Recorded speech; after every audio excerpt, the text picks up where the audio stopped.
Pernah tak anda rasa macam anda ni cuma penumpang dalam hidup anda sendiri? Hari ini, kita akan selami satu pendekatan psikologi yang meletakkan anda, anda, kembali di kursi pemandu. Cuba fikir sekejap, siapa atau apa yang betul-betul tentukan mood anda hari ini? Adakah bos anda, pasangan, atau mungkin memori-memori lama yang masih menghantui? Sebenarnya, ramai yang rasa macam tu. Kita rasa macam kita ni cuma bertindak balas pada keadaan sekeliling, terperangkap seolah-olah tak ada pilihan langsung. Tapi kan, apa kata kalau sebenarnya ada cara lain untuk kita pandang semua ni? Macam mana kalau kunci kebahagiaan tu sebenarnya memang dah ada dalam tangan kita selama ni? Jom kita bongkar.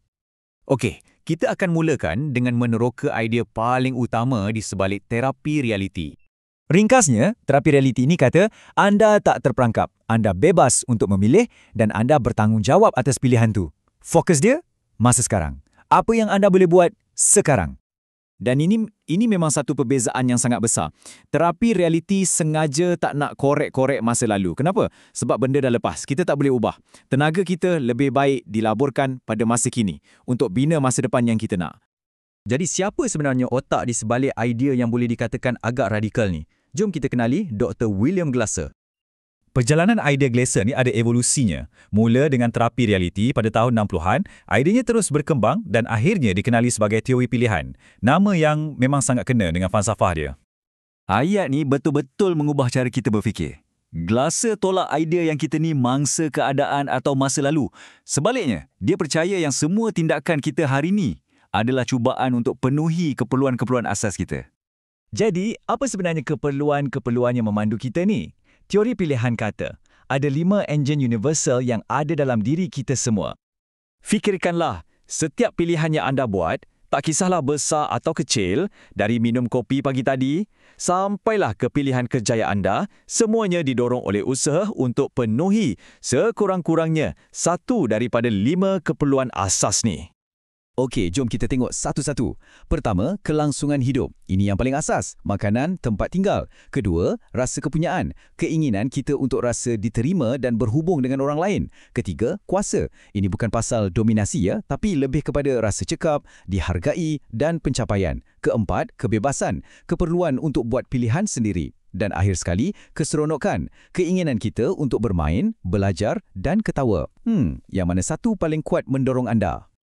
Baik, sekarang kita dah faham kenapa di sebalik teori ini. Tapi, macam mana ia berfungsi dalam sesi kaunseling sebenar?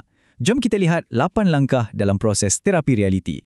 4 langkah pertama ni semuanya tentang kesedaran. Ia bermula dengan bina hubungan, lepas tu terus fokus pada 2 soalan penting.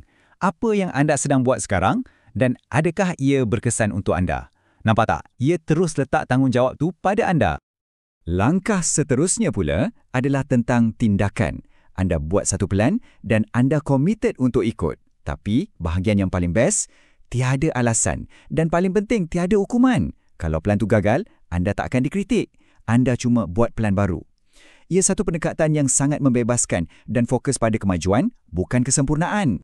Macam mana-mana pendekatan pun, terapi realiti ni ada kelebihan dan ada juga kritikan yang diterima. Jom kita lihat kedua-dua belah pihak dengan adil. Jadi apa ceritanya? Di satu pihak, kekuatan dia memang jelas. Ia praktikal, ia memperkasakan dan senang nak faham. Tapi di pihak lain, pengkritik kata ia mungkin terlalu ringkas. Adakah ia terlepas pandang tentang kuasa emosi, luka masa lalu atau kerumitan minda bawah sedar kita? Ini soalan yang penting untuk kita fikirkan. Jadi, apa intipati yang kita boleh ambil dari semua ni? Mesejnya mudah tapi sangat mendalam. Anda yang pegang steering hidup anda. Apapun keadaan sekeliling, terapi realiti ingatkan kita yang kuasa untuk memandu sentiasa ada di tangan kita. Jadi, saya nak tinggalkan anda dengan satu cabaran. Fikirkan balik 5 keperluan asas tadi. Apa satu pilihan kecil yang anda boleh buat sekarang juga untuk memenuhi salah satu daripadanya? Ingat, pilihan itu dan kuasa itu milik anda sepenuhnya.